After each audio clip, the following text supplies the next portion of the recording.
Shampoo হলো? একটু জলটা ঝাড় চুলে।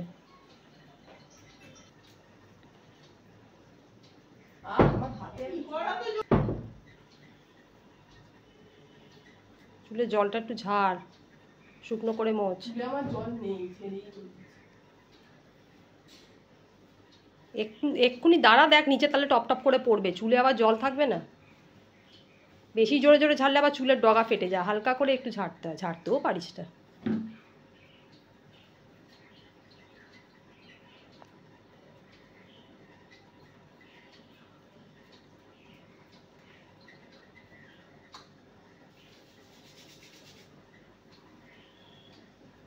ফেয়ার সিরাম দেওয়া হচ্ছে। একটা অবিশ্বাস্য কথা বলি, হয়তো কেউ বিশ্বাস করবে না, মৌ কিন্তু কোনোদিন কোনো হেয়ার অয়েল ইউজ করে না। এটা কেউ বিশ্বাস করে না বললে ভাবে হয়তো আমরা মিথ্যা কথা বলছি বা ভুল বলছি। সত্যি সত্যি মৌ কিন্তু কোনো হেয়ার অয়েল ইউজ করে না, এমনকি আমিও করি না। কারণ মৌয়ের একটু খুশকির প্রবলেম আছে আর ওর খুব ড্রাই স্কিন, ওকে ডাক্তার বারণ করেছে কোনো হেয়ার অয়েল ইউজ করতে। ড্রাই স্কিন বলে না, মানে এখন ডাক্তাররা খুব একটা মানে অয়েল ইউজ করতে বারণ করে, যদিও ওকে বারণ করেছে, আমি জানি না সবার ক্ষেত্রে কী হবে। এমন না যে শুধু ড্রাই স্কিন বলেই খুশকির সমস্যা হচ্ছে, অয়েলি স্কিনেও কিন্তু খুশকির সমস্যা হয়। তো ও কিন্তু কোনো হেয়ার অয়েল ইউজ করে না।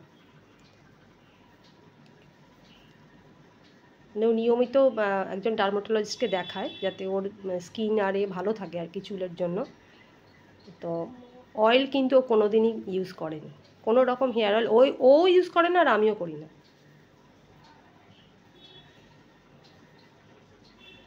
ওই জন্যে মানে হেয়ার অয়েলের কেউ ভিডিও চাইলে আমরা দিতেও পারি না, দিলেও সেটা মানে খুব রিকোয়েস্ট করলে কেউ দিই, কিন্তু সেটা খুবই কম দিই, সেই অয়েলটা আমরা খুবই কম দিই, জাস্ট মানে এটা মানুষের রিকোয়েস্ট রাখার জন্য। এটা আমাদের ক্ষেত্রে বলছি, সবার ক্ষেত্রে না, যার যেরকম সুবিধা সে সেরকম ইউজ করতেই পারে, তাই না?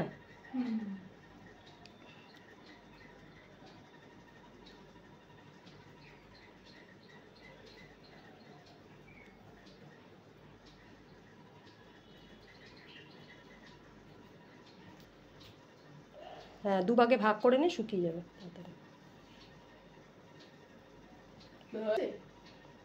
হাতে আটকাবে। আর নাহলে একবার হেয়ার ড্রায়ারটা দিয়ে চুলটা ভালো করে শুকিয়ে নে।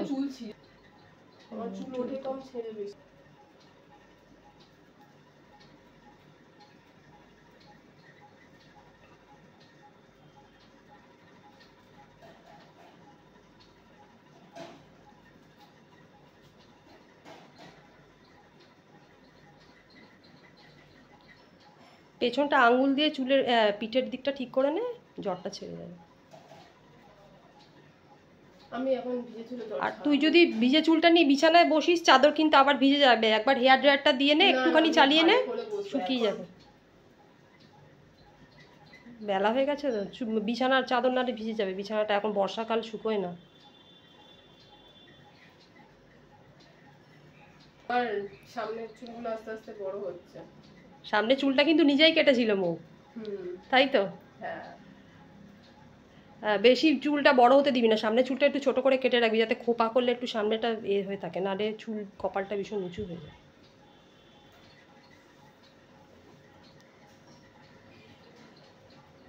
হ্যাঁ, সামনে হেয়ার কাটটা ভালোই লাগছে, এমনি তো তোকে একটু চাইনিজের মতো দেখতে ভালো লাগছে।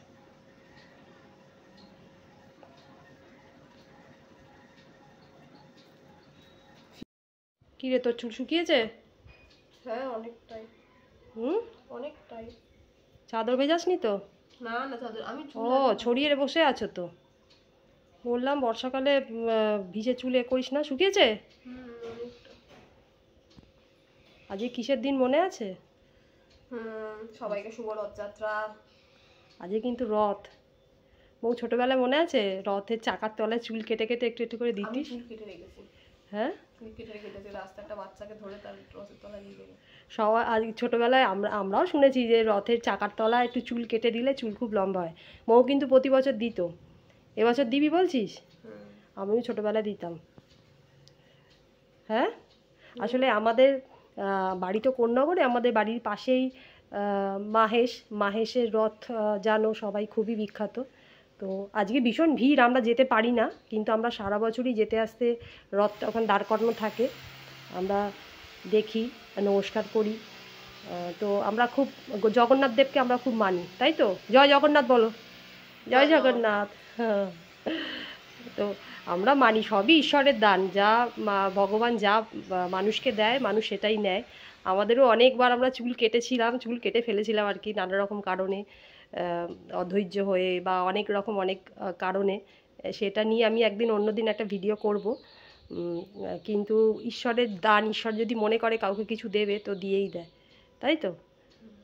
তাহলে আজকে বলছিস যে রথের তলায়, রথের চাকার তলায় চুল দিবি?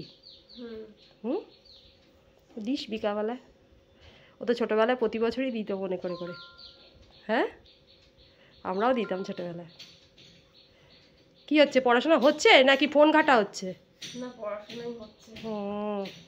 ওই হয় আর কি, নম নম করে, তাই তো? চলো সবাইকে টাটা করে দাও, জয় জগন্নাথ। জয় জগন্নাথ। শুভ রথযাত্রা, সবাই খুব ভালোভাবে কাটিও, সুস্থভাবে কাটিও।